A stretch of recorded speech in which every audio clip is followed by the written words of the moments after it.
बोलते समय जिह्वा से केवल ध्वनि ही नहीं निकलती, वरन उसके साथ वह सब निकल कर आ जाता है जो बोलने वाले के दृष्टिकोण और उसके व्यक्तित्व में होता है।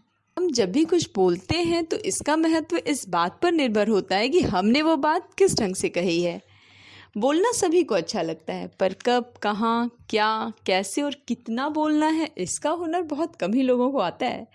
कुछ लोग अगर तारीफ भी कर रहे हों तो बस लगता है चुप हो जाएं, अब ना बोलें। और किसी किसी की आलोचना भी बड़ी प्यारी लगती है।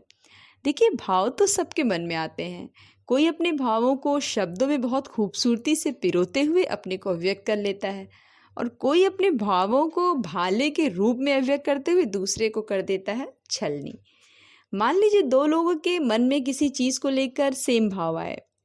चलिए, इससे जुड़ी आपको एक बहुत रोचक बात बताती हूँ। सासू माँ पार्टी में जाने के लिए अच्छे से तैयार हो गईं।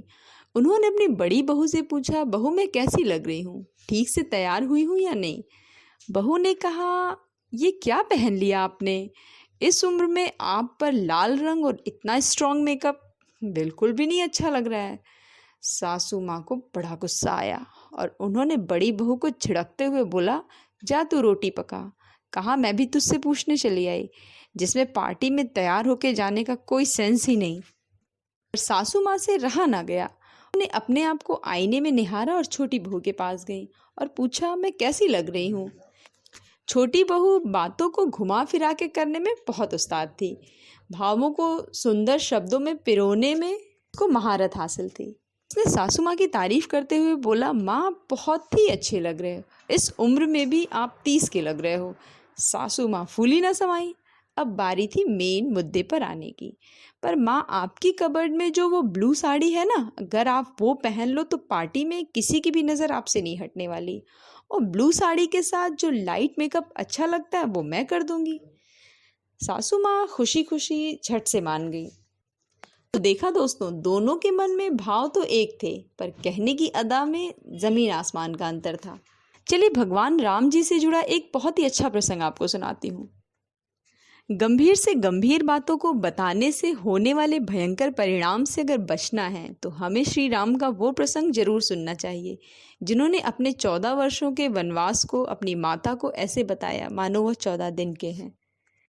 भगवान राम ने कितनी सहजता के साथ माता कौशल्या को बताया, मैं तुम्हारा पुत्र राम अब जंगलों में भटकने जा रहा हूँ। पर इससे माता कौशल्या को धक्का लग सकता था और शायद पुत्र वियोग को वो सहन न कर पाती।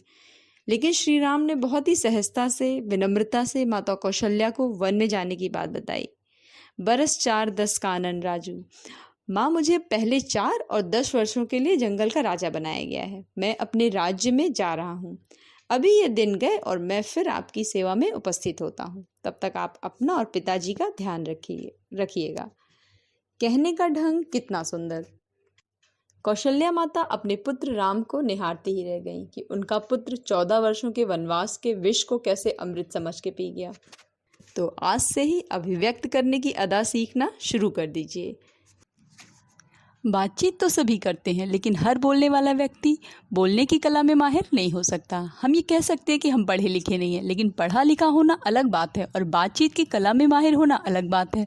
दूसरों तक अपनी बात, अपने विचार, अपने संकेत बेहतर और प्रभावी तरीके से पहुंचा देना ही बोलने की कला है या अभिव्यक्त करने की कला है। यदि आप इस कला में कमज़ोर हैं या दूसरों के सामने बोलने में भय लगता है तो अभी देर नहीं हुई है, आप इस कला को सीख लीजिए। क्योंकि अन्य कलाओं की भांति इस कला को भी सीखा जा सकता है, लेकिन इसके लिए आपको भय को त्यागना होगा, अपना संचार नेटवर्क मजबूत करना होगा और अपनी आवाज़ को सुधारना होगा। और इच्छा शक्ति के बिना तो कुछ हो नहीं सकता, तो उसको तो मजबूत करना ही है।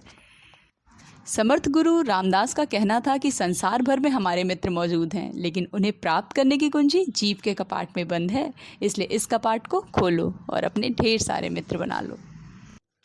वीडियो आपको अच्छी लगी हो तो इसे ज़्यादा से ज़्यादा शेयर करें, लाइक करें, कमेंट करना बिल्कुल भी ना भूलें। Your comments are so valuable for me. तो कमेंट करके बताएं ज़रूर कि वीडियो आपको कैसी लगी। और हाँ, चैनल पे नए हों तो प्लीज़ इसे सब्सक्राइब करें, बेल आइकन को प्रेस करना बिल्कुल भी ना भूलें, सो दैट मेरी नेक्स्ट वीडियो की नोटिफिकेशन आपको मिलती रहे।